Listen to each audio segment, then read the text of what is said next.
우리 말씀의 제목 같이 한번 읽어보겠습니다. 너희 의인들아 여호와를 찬송하라.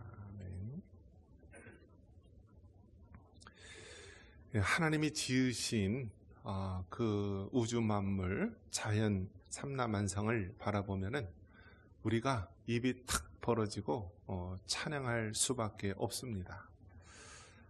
이 각 나라 또 족속들마다 그들이 사는 환경이 굉장히 다른데요. 예, 그 자연 만물이 너무나 신비롭고 너무나 또 독특하고 색다른 것을 볼 수가 있습니다. 예, 이번 안식년 때 호주와 뉴질랜드를 다녀왔는데요.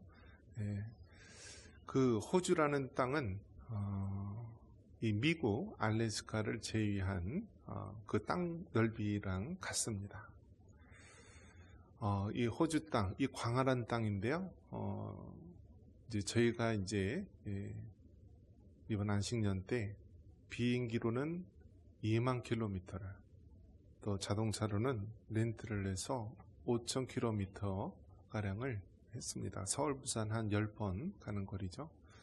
그런데 그 다닌 거리가요, 이 호주 대륙의 동부와 남부 조그만 그 부분에 불과합니다. 그토록 땅이 넓은데요. 그 남쪽에 보면은요, 그릿 오션 로드라고 하는 이 해안 도로가 있는데요. 그 해안 도로를 따라서 이 바다의 절경이 굉장히 아름답게 펼쳐져 있습니다. 그러니까 완만한 그러한 땅이 아니라 갑자기 깎아지는 절벽 속에서 흰 파도가 저 남극으로부터 불어오는 그 파란 물결의 파도가 하얗게 깨지면서요, 얼마나 이 속이 탁 트이는지 모릅니다. 그래서 이 가기 전에도 이 호주 그 자연에 대해서 우리가 영상을 통해서 또 제가 봤는데요. 막상 가서 보니까 좋을까요, 안 좋을까요? 좋죠. 굉장히 좋아요. 왜냐하면 우리나라에서 볼 수 없는 풍경이니까요. 그런데 이 TV 카메라든지 영상에 잡히지 않는 것이 있어요. 안 좋은 것이 있어요. 무엇일 것 같아요, 여러분? 파리입니다, 파리. 전혀 의외죠, 여러분? 아니, 그렇게 아름다운 자연을 갖고 있는 곳에 파리가 웬 말이냐? 파리가 웬 말이냐? 그래서 앞에서 사진 찍을 때는요, 아주 밝은 미소로 사진을 찍고 있는데요, 등짝에는 파리가 한 20마리 붙어 있더라고요. 근데 그게 그나마 없는 거예요. 어느 정도냐면 내륙으로 가면은요, 밥을 식사를 할 때 그냥 못 먹는다라고 합니다. 모기망 같은 거를 얼굴에 뒤집어 쓰고요, 밥 먹을 때 숟가락을 이렇게 넣고 먹을 정도로 그런 땅이래요. 자, 어느 땅이 가장 좋죠? 우리나라 땅이 제일 좋습니다. 제일 좋아요. 그래서 물론 이제 각자 자기가 자라는 환경이 제일 좋은데요, 우리나라 삼천리반도 금수강산, 그래서 너무나 좋은 땅이고요, 물도 얼마나 좋습니까? 하나님께서 각자 우리가 살고 있는 이 환경 속에서 하나님을 찬양하도록 만드신 줄 믿습니다. 그래서 호주 사람들은 호주에 주어진 그 환경 속에서 하나님을 찬양하면 되는 것이고, 또 우리나라 사람들은 이 삼천리 반도 금수강산, 우리 연천 사람은 어디서? 연천 땅에서 하나님을 찬양할 수 있기를 바랍니다. 그래서 오늘 말씀의 제목이 너희 의인들아 여호와를 찬송하라 입니다. 한번 따라해 볼까요? 너희 의인들아 여호와를 찬송하라. 우리가 흔히 이야기할 때 찬송은 뭔가 기쁘고 흥이 나고 좋은 일이 있을 때 찬송하는 것이지, 참으로 몸도 아프고 힘들고 사회도 정치도 모든 것이 어지러운데 어떻게 찬송해야 하느냐. 그런데 성경은 분명히 말씀합니다. 너희 의인들아. 여기서 의인이란 무엇을 얘기하냐면 성도, 그리스도인을 얘기합니다. 즉 예수 그리스도를 믿고 죄인에서 의인으로 된 그리스도인, 성도를 가리키는 것입니다. 그래서 너희 의인들아 라는 이 말은 모든 성도들아, 모든 예수님을 믿는 그리스도인들아, 기독교인들아, 여호와를 찬송하라라는 것입니다. 이 찬송하라는 것은 명령입니다. 명령. 요즘엔 세상이 거꾸로 돼서요, 우리 군인들이 너무나 나약해지고 있는데요, 전방 무슨 지대에서는 총을 사용하면은 또 격전이 일어나서 큰 전쟁이 일어나니까 삼단봉으로 어떻게 말도 안 되는 소리를 하고요, 상사가 지휘를 내리면 그것이 맞는 말인지 틀린 말인지 생각을 해보고 맞는 말이면은 명령에 순종하고 그렇지 않으면 거부할 수 있다라는 군대를 망치는, 흔히 말하는 당나라 군대를 만드는 안타까운 시대의 모습을 볼 수가 있는데요, 군인은요 명령에 살고 명령에 죽는 거예요. 여러분 생각해 보십시오. 총알이 빗발쳐 오는데 돌격하는데, 총알이 날라오는데 어떻게 돌격해요? 내가 죽을 수 있는데 어떻게 돌격해요? 그런데 전쟁에서는요 명령에 따라야 되는 거예요. 때로는 내가 희생이 되고 또 때로는 내가 부상을 입는다 할지라도 그것이 전체 전쟁과 또 공동체를 위해서 희생의 값어치가 있다면요, 그 명령에 따르는 거예요. 우리 그리스도인은 성경에 보면은 믿음의 군인, 영적 군인으로 표현합니다. 즉 우리는 예수님을 믿는 하나님의 군대요, 군사인 것입니다. 그렇기 때문에 상황에 여의치 않고요, 하나님께서 돌격 앞으로 하면은 앞으로 가는 것입니다. 때로는 정말 침묵하고 가만히 있으라 그러면 그냥 가만히 있어야 되는 거예요. 오늘은 뭐라고 하고 있어요? 찬송하라. 찬송하라라고 하면은요, 찬송해야 되는 것입니다. 우리 기분이 우울하고 우리가 정말 찬송할 그런 기분이 아니다 할지라도 찬송하라 하면은 찬송해야 될 줄 믿습니다. 여러분, 우리 감정을 의지하지 마시기 바랍니다. 사람의 감정이 얼마나 간사합니까? 얼마나 이기적입니까? 그렇기 때문에 여러분, 사람의 마음을 의지하는 것이 아니라 우리는 늘 하나님의 말씀을 따라 주님의 명령을 따라 순종해야 될 줄 믿습니다. 너희 의인들아 여호와를 찬송하라 하면은 우리는 그 하나님의 말씀에 순종하며 나아가야 되는 것입니다. 올해는 우리 청상교회 설립 70주년이 되는 해입니다. 그리고 2월달 우리가 70년의 달이라고 정했습니다. 함께한 70년, 또 앞으로 함께할 70년, 주님의 뜻 이루소서라는 표어를 가지고 시작하는데요, 우리가 70년의 달을 맞이해서 우리는 어떠한 모습으로 살아야 됩니까? 바로 하나님을 찬송하는, 어떠한 상황 속에서도 하나님을 찬송하는 모습으로 살아야 될 줄 믿습니다. 1절 다시 한번 읽겠습니다. 너희 의인들아 여호와를 찬송하라. 찬송은 정직한 자들이 마땅히 할 바로다. 아멘. 너희 의인들아 여호와를 즐거워하라.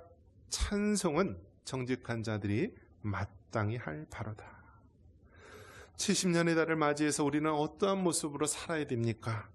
그리스도인은 어떠한 상황 속에서도 하나님을 찬송해야 합니다. 찬송은 좋은 일, 형통한 일 있을 때만 찬양하는 것이 아니라 실패하고 낙심되며 어려운 순간 속에서도 찬송을 해야 합니다. 하나님이 행하신 놀라운 일들을 바라보면서 찬양하고 그분의 전능하시고 능하신 역사를 바라보며 찬양해야 합니다. 여러분, 우리의 짧은 식견으로는 우리가 찬양하기 힘든 것입니다. 성경에 보면은 구약의 요셉이 나옵니다. 요셉이 형들의 시기에 의해서 노예로 팔려갔다. 그게 찬양할 일입니까?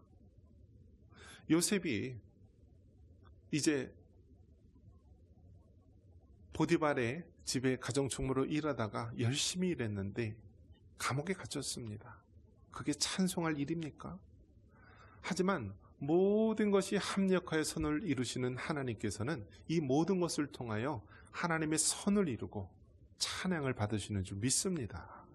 만약에 요셉이 그렇게 애굽으로 가지 않았다면, 요셉이 그 보디발의 그 가정 총무로 들어가지 않았다면, 요셉이 그 감옥에 들어가 있지 않았다면 바로 왕의 술 맡은 관원장을 만날 수도 없고요, 또 그 애굽의 총리로 될 수 있는 기회가 없었을 것입니다.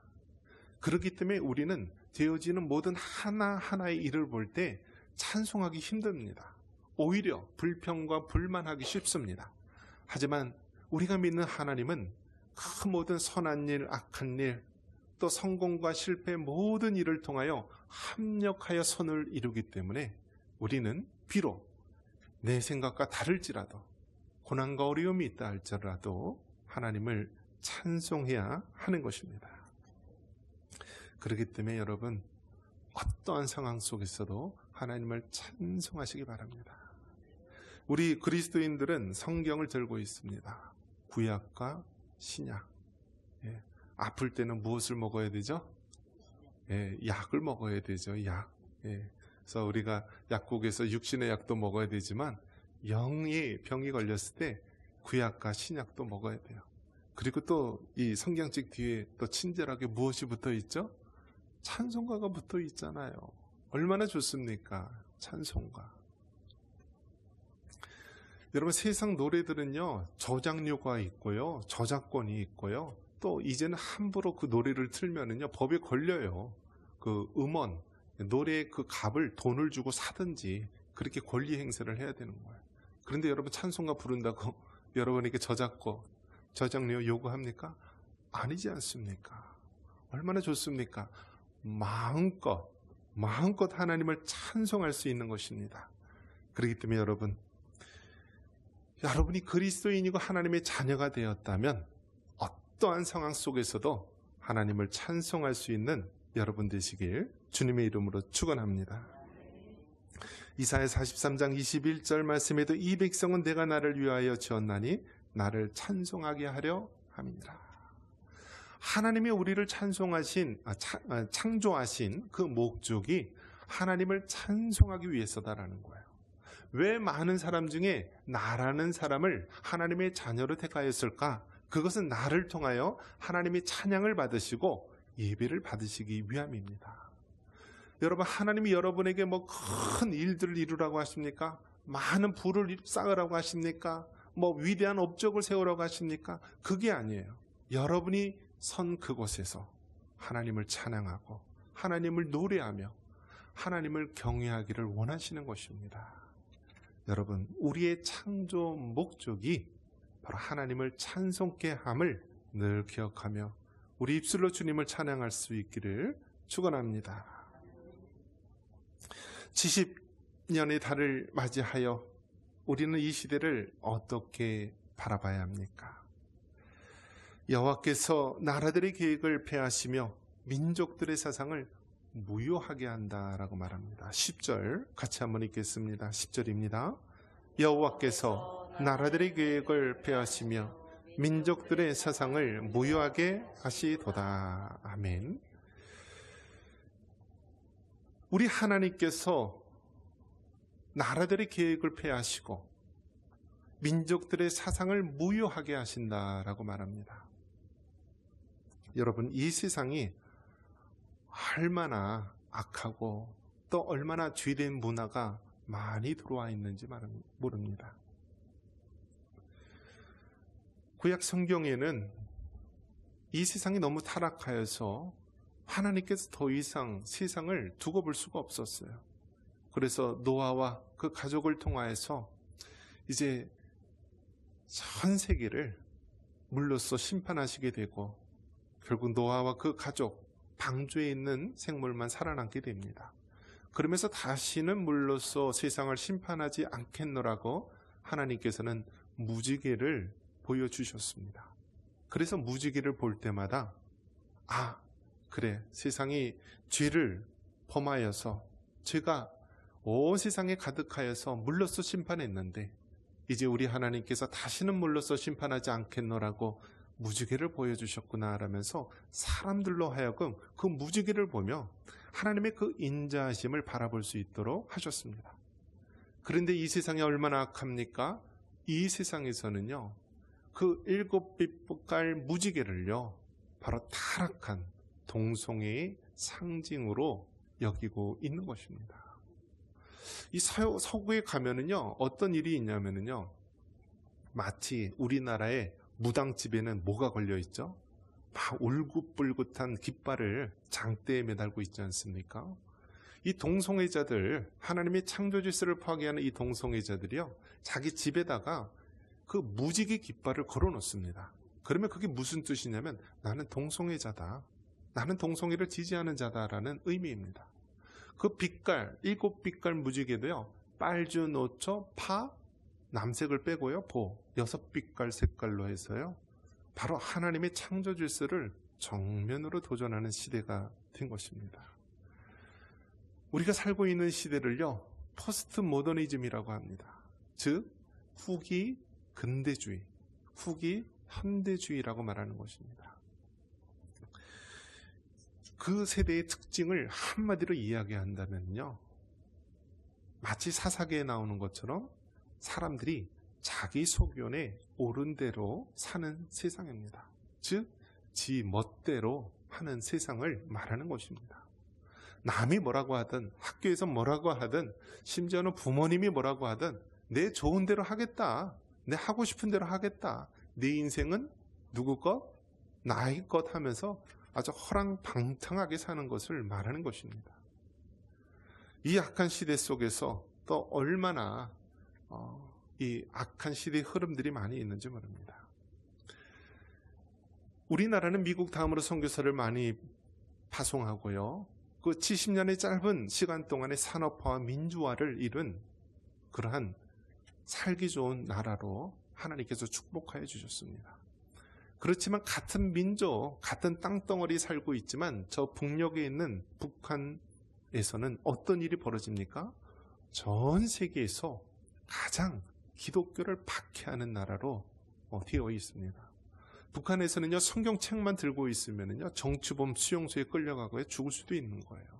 사람들이 기도할 수도 없고 찬양할 수도 없어서 이불을 뒤집어 쓰고 하나님 앞에 소곤소곤 대면서 찬송하고 기도한다라고 합니다. 어떤 탈북인들은요, 하나님 앞에 마음껏 찬송하고 싶어서 탈북했다라고 하는 사람도 있습니다. 어떤 나라가요? 저 북한이란 땅이 그렇다라는 거예요. 그러면 저 북한이 어떤 사상을 가지고 있습니까? 바로 공산주의라고 하는 사상을 갖고 있지 않습니까? 여러분, 세상에 이 사상, 세상에 이러한 사고가 결국 한 민족을 두동강이 내고요, 서로 총칼을 겨누게 되고 부모 형제를 서로 죽이는 일까지 일어나지 않았습니까? 6.25 전쟁을 통하여서 우리는 얼마나 피비린내 나는 그러한 경험을 하였습니까? 이 세상의 사조들, 이 세상의 사상들은요, 때로는 우리에게 고통과 아픔을 안겨다 주게 됩니다. 공산주의는 무엇입니까? 개인의 자유, 또 개인이 소유할 수 있는 것이 아니라 바로 공동체, 국가가 모든 것을 소유한다라는 것입니다. 그러면서 모두가 평등한 사회를 만들어서 살기 좋은 사회를 만들겠다라는 것이 공산주의 이론입니다. 그런데 어떻습니까? 평등은 맞죠. 다 같이 못 사는 나라, 전 세계에서 가장 못 사는 나라. 그런데 그 평등도 온전한 평등이 아니죠. 평양 안에 있는 사람, 그 사람들은, 공산당 간부들은 최고의 권력과 호화의식을 하지만 평양 이외의 모든 사람들은 정말 극도로 굶주림과 가난 속에서 굶어 죽어가고 있지 않습니까?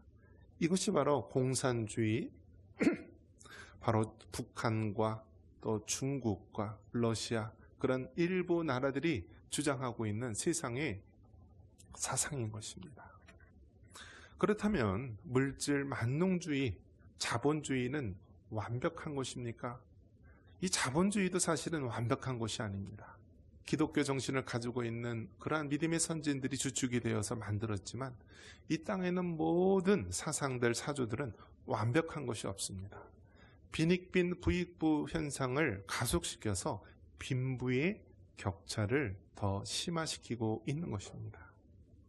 그렇기 때문에 개인의 자유, 또 건강한 이기주의 의식을 통하여서 개인의 이윤을 위해서 또 그렇게 열심히 뛰는 것은 좋지만 이것이 한편으로는 빈부격차를 점점 벌려오게 되는 악순환이 있을 수 있습니다. 그래서 서구 그러한 잘 사는 국가에서는 기부 문화가 발달되어 있고요. 또 봉사와 섬김을 통하여서 가난한 자들에게 이렇게 줄 수 있는 그러한 사조들이 일어나고 있습니다. 분명한 것은 무엇입니까? 이 세상에 그 어떤 사상과 사조도요 완벽할 수 없다라는 거예요. 왕이 다스리는 군주제나 국민이 주인이라고 하는 민주주의 사회, 다 같이 평등한 사회를 만들겠다라고 외치는 저 공산주의나 이 땅에 있는 황금만능주의, 또 자본주의 어떠한 사상도요 완벽할 수 없다라는 거예요. 완벽한 데는 어디예요? 하나님 나라. 우리가 돌아갈 영원한 본향인 하나님 나라만이 완벽한 유토피아, 완벽한 낙원의 세상이고 이 땅에 있는 그 어떤 나라와 사상도 완벽한 것이 없습니다. 왜요? 인간의 죄 때문입니다. 그렇기 때문에 우리 예수님 믿는 사람은 이 세상에 살면서 이 땅의 잘못된 것들을 바로 잡아가는 그러한 순기능의 역할을 해야 합니다. 이 세상의 죄는 크게 세 가지 죄로 되어 있습니다. 그것은 창세기 3장 6절에 먹음직스럽고 보암직스럽고 지혜롭게 할 만큼 탐스러운 그러한 죄의 모습으로 나타나 있습니다. 우리 같이 한번 읽어볼까요? 창세기 3장 6절입니다. 여자가 그 나무를 본즉 먹음직도 하고 보암직도 하고 지혜롭게 할 만큼 탐스럽기도 한 나무인지라. 여자가 그 열매를 따먹고 자기와 함께 있는 남편에게도 주매 그도 먹은지라. 이 세상에 있는 죄는요 크게 이 세 가지 목록에 다 들어있습니다. 먹음직스럽다, 이것은 육신의 정욕을 말합니다. 보암직스럽다, 이것은 우리 안목의 정욕을 말하는 것입니다. 지혜롭게 할 만큼 탐스럽다, 이것은 이생의 자랑을 말하는 것입니다. 즉 이 땅에 있는 모든 죄들이요 육신의 정욕, 안목의 정욕, 또 이생의 자랑과 관련된 죄들입니다. 즉 타락한 인간, 죄성을 가진 인간은요 이 세상의 완벽한 사상과 나라를 만들 수가 없는 것입니다. 오직 하나님 나라, 오직 예수님만이 완벽한 나라, 더 이상 눈물과 고통이 없는 하나님 나라인 줄 믿습니다. 그렇기 때문에 여러분, 우리는 어떠한 상황 속에 있다 할지라도 오직 예수님의 신앙으로 하나님의 나라를 확장하며 하나님의 공의와 하나님의 뜻을 이 땅에 세워나가는 여러분 되시길 주님의 이름으로 축원합니다. 자, 그렇다면 우리나라는 어떻게 우리가 이 현실을 대처해 나가야 됩니까? 조선시대 그 망하는 무렵에도 어떠한 일이 있었습니까? 서구 열강들에 의해서 우리 조선이란 나라는 말 그대로 서구 열강의 전쟁터로 전락하게 되었고, 결국 우리나라가 일본의 36년 동안 식민지로 전락하지 않았습니까? 그 당시에 고종왕이라든지 또 그 나라의 수많은 지도자들이 얼마나 잘못된 판단을 하고 자기들의 욕심을 채우기 위해서 이 나라를 망해가는데 이끌고 가지 않았습니까? 그런 면에서 지금 우리가 살고 있는 이 시대, 특히 예수님을 믿는 그리스도인들은 나라와 민족을 위해서 기도해야 할 때입니다. 이 나라가 잘못된 선택을 하면은요, 망가지는 것은 하루아침에 망가지는 것입니다. 70년 동안 피땀 흘려서 이루었던 산업화와 민주주의의 그 모든 업적들이요, 망치는 것은 하루아침에 망가지는 것입니다. 그렇기 때문에 우리는 늘 하나님 앞에 어떻게 해야 되느냐? 주의 인자심을 구하며 나아가야 됩니다. 22절 같이 한번 읽겠습니다. 여호와여, 우리가 주께 바라는 대로 주의 인자하심을 우리에게 베푸소서. 우리가 살 길은 단 하나, 하나님의 인자하심을 구하는 길일 줄 믿습니다. 여러분, 아무리 유능한 지도자가 생기고 아무리 정말 돈과 능력이 많은 자가 있다 할지라도요, 하나님의 인자하심이 아니고서는 이루어질 수 없는 것입니다. 5,000년 동안 1,000번의 지배를 받아왔던 이 슬픔 많은 이 조선의 이 민족, 이 한민족, 이 민족의 140여 년 전 예수 그리스도의 복음이 이 땅에 심어지고요, 이 나라가 70년의 짧은 기간에 산업화와 민주화를 이뤄서 세계 10대 강국으로 세워졌지만 한순간에 망가질 수 있고 무너질 수 있다는 거예요. 그렇기 때문에 우리 예수님을 믿는 그리스도인들이 하나님 앞에 끼어 있어서 주의 인자심을 구하며 나아가야 되는 것입니다. 여러분, 어떠한 사람도 우리를 구원할 수 없습니다. 어떠한 지도자가 생겨나도 구원할 수 없습니다. 세계에 어떠한 열강의 강국이 온다 할지라도 우리를 구원할 수 없습니다. 우리는 오직 예수님을 믿는 신앙으로 하나님의 인자심을 구하며 나아가시기를 바랍니다. 하나님의 인자심이 우리의 가정에 임하고 우리의 교회에 임하고 우리의 일터에 임하고 이 나라 민족에 임할 때에 하나님께서 놀라운 변화의 역사, 구원의 역사가 일어날 줄 믿습니다. 너희 의인들아, 여호와를 찬송하라. 비록 우리가 사방을 바라볼 때 죄악이 관영하고 어둠으로 우리가 둘러싸여 있을지라도 하나님의 인자심을 바라보며 주님을 찬송하시기를 바랍니다. 우리가 기도하고 찬송으로 시작하며 하나님의 인자심을 구하며 나아갈 때 하나님께서 우리의 가정과 교회와 사회와 이 나라 온 열방에 하나님의 큰 구원의 역사가 일어나게 하실 줄 믿습니다. 이러한 은혜가 있기를 주님의 이름으로 축원합니다.